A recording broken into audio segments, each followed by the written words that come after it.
예수님께서 최후의 만찬을 끝내시고 이제 겟세마네 동산으로 피땀 흘려 기도하러 가시기 전에 하셨던 말씀이 오늘 이 본문입니다. 그러니까 사랑하는 사람들과 떠나야 할 그 시간이 다가오는 이때에 얼마나 예수님이 귀한 말씀을 하셨겠는가라는 것을 우리가 짐작할 수가 있는 겁니다. 오늘 이 본문을 통해서 우리 예수님의 음성을 바로 듣기를 원합니다. 이 말씀은 사복음서에 다 기록이 되어 있습니다. 그 중에 마태복음 26장 31절에 보면 이 말씀에 대한 배경을 우리가 알 수가 있는데, 자, 마태복음 26장 31절에 보면 오늘 밤에 너희가 다 나를 버리리라. 기록된 바 내가 목자를 치리니 양의 떼가 흩어지리라. 이렇게 말씀을 하셨습니다. 이 마태복음 26장을 보면 상당히 심각한 상황인 것만은 틀림이 없습니다. 그동안 제자들 예수님께 얼마나 많은 사랑과 은혜를 받았습니까? 그런데 오늘 밤에 예수님을 다 배반한다는 그런 얘기 아닙니까? 참 배은망덕한 그러한 제자들입니다. 그러나 이것이 바로 인간의 모습입니다. 어느 날 친구들이 산길을 가는데 갑자기 큰 곰이 나타났습니다. 한 친구가 옆 친구를 냅다 밀치고 급히 자기 혼자 나무 위로 올라가는 거죠. 자기 혼자 살겠다는 겁니다. 친구 때문에 옆으로 엎어진 이 사람은 곧 땅에 막 땅바닥에 넙죽 엎드렸습니다. 곰은 죽은 시체는 건드리지 않는다는 말이 생각이 났던 겁니다. 이러자 곰은 엎드려져 있는 친구의 귀에다가 뭐라고 이야기를 하고 그 자리를 떠난 겁니다. 얼마 후에 나무 위에 올라갔던 친구가 내려와서 물었습니다. 어이 친구, 곰이 네 귀에다가 뭐라고 이야기를 했는데 뭐라고 이야기했는가? 이렇게 이럴 때 엎드렸던 친구가 이야기를 했습니다. 저만 혼자 살겠다고 친구를 곰에게 밀치고 나무 위로 올라간 놈과는 상종하지 말고 나하고 놀지 그래. 이렇게 이야기를 했다는 얘기죠.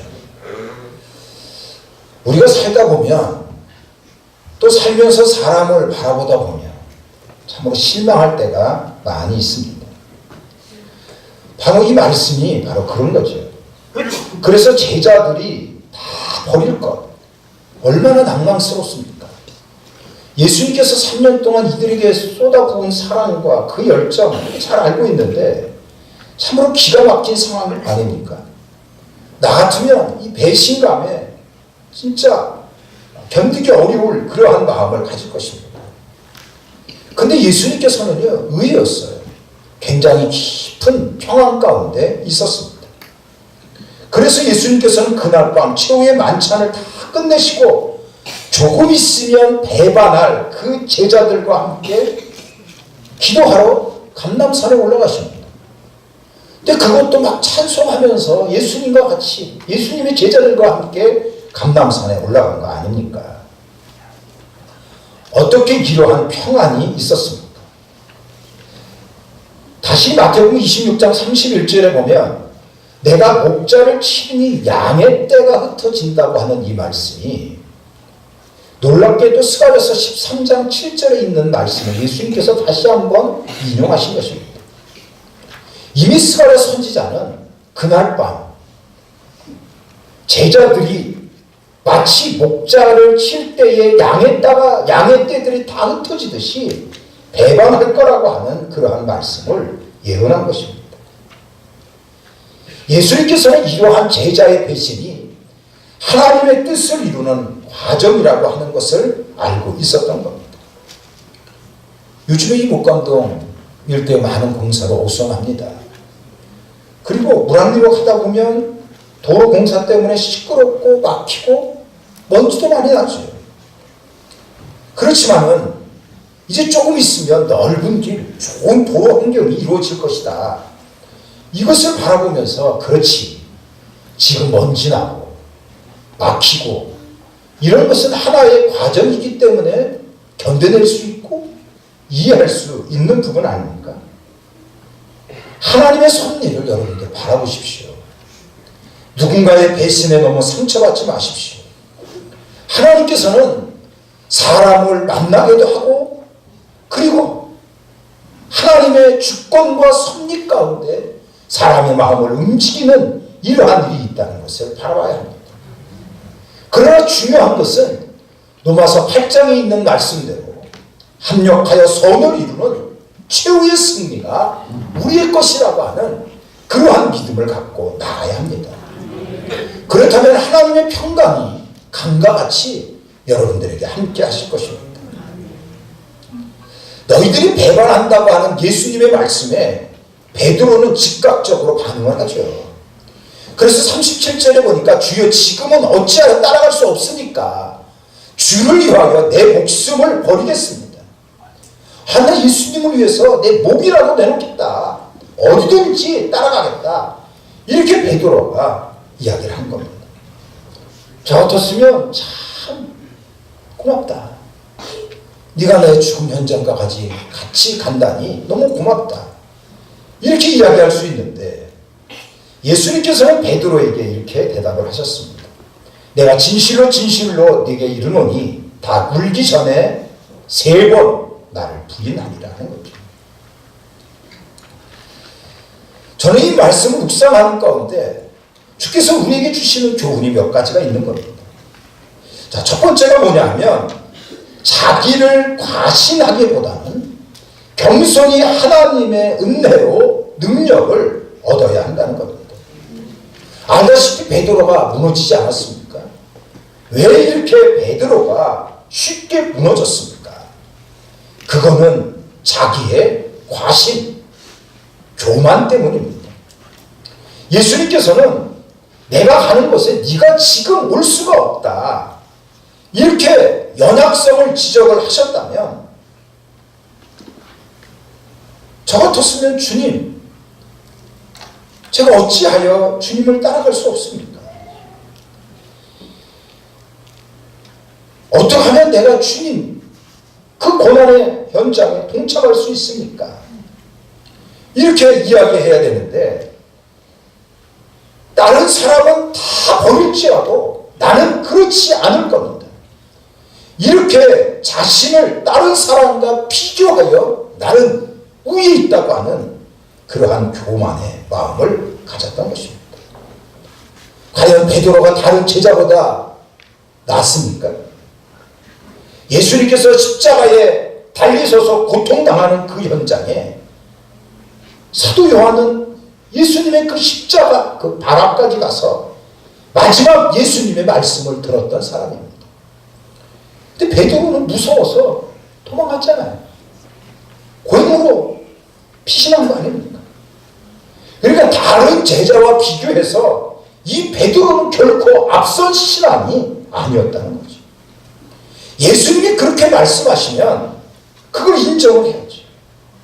예수님께서 네가 연약하다, 네가 죄인이다, 네가 문제가 있다 이렇게 말씀하시면 그걸 인정해야 하는 거 아닙니까? 큰 소리 치면 이것이 믿음이 아니라는 겁니다. 우리나라 사람들이 기질이 참 급하죠. 이 급하다 보니까 혈기도 많습니다. 미국 사람들 길 가다가 툭 부닥치면은요, I'm sorry. 즉각적으로 나옵니다.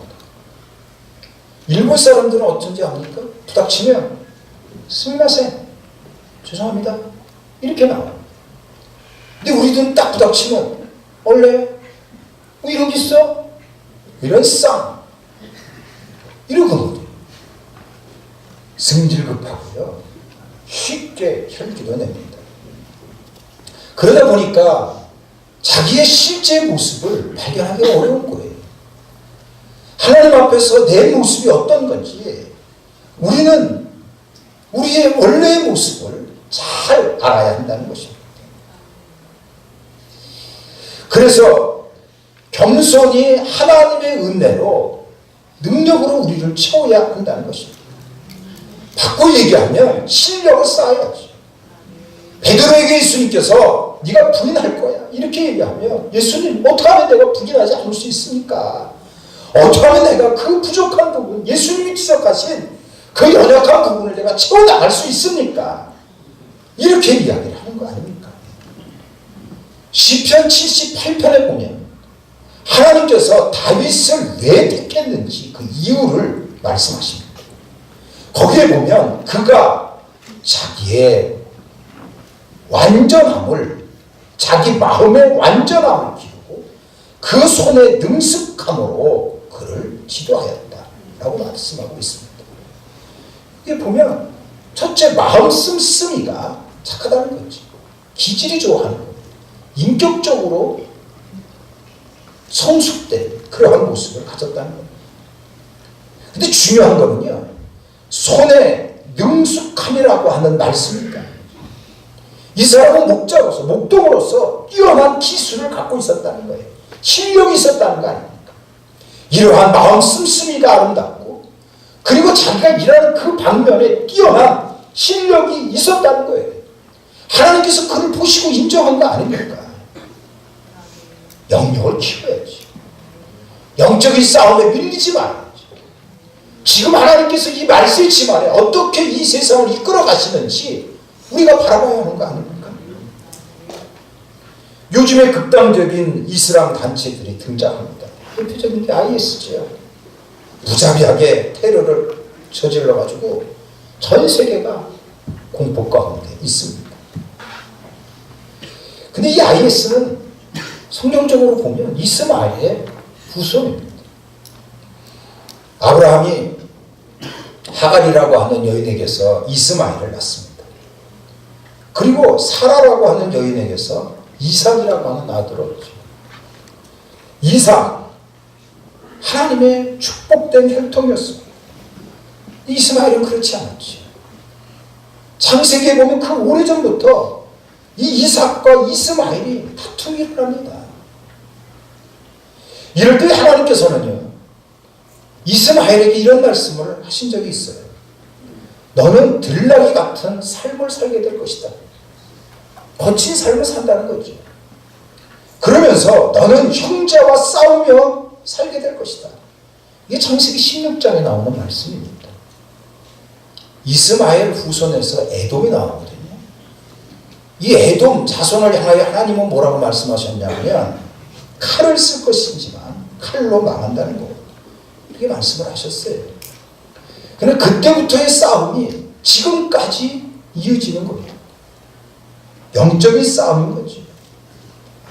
이러한 영적인 싸움이 치열하게 벌어지고 있는 때에 우리는 실력을 키워야 합니다.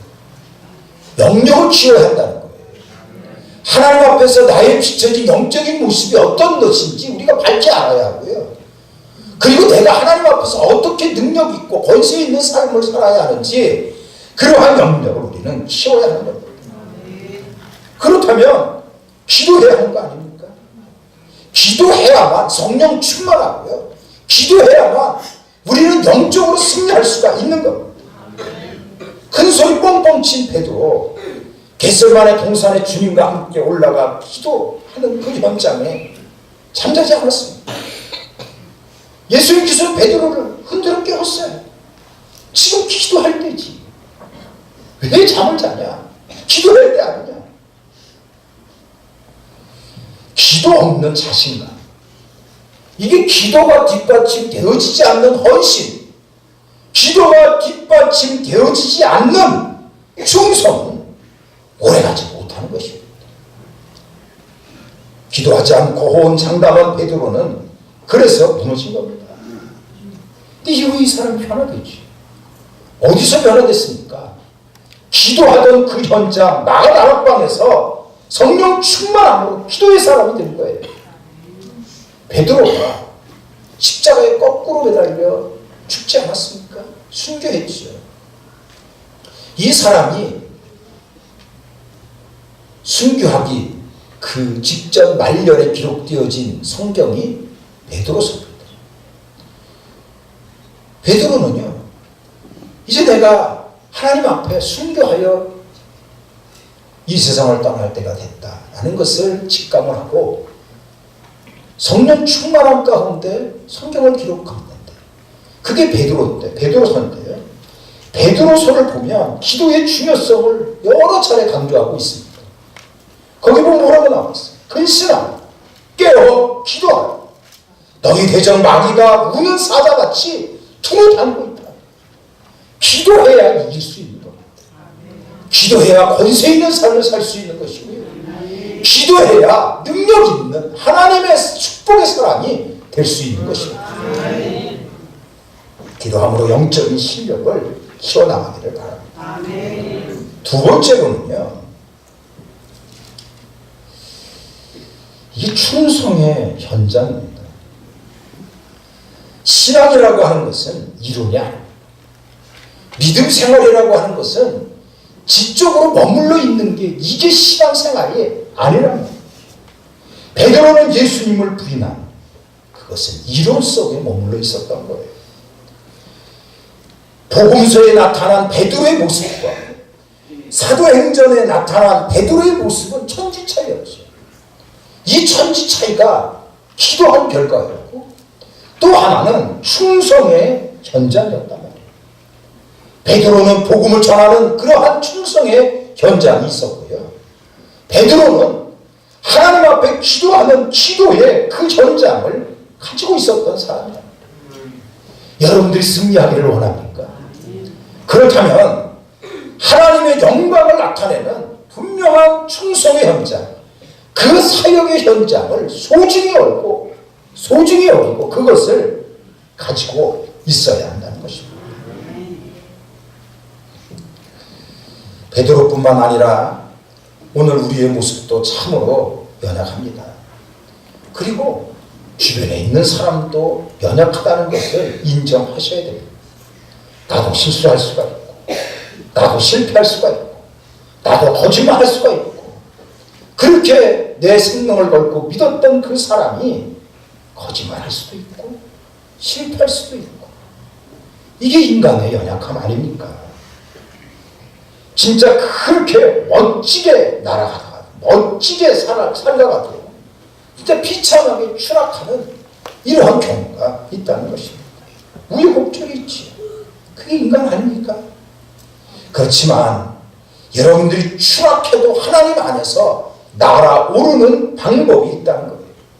오늘 예수님께서 이 본문에서 주신 말씀에 그것이 나타나는 겁니다.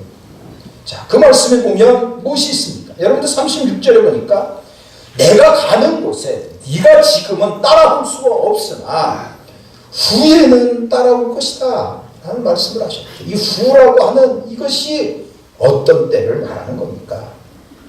부활하신 예수님을 만난 후에 너는 능력의 사람이 될 것이고 그리고 내가 가는 길을 따라올 수 있을 것이다 라는 말씀을 하고 계시는 것입니다. 부활의 주님을 만나고 나서 제자들 베드로 능력의 사람이 되지 않았습니까?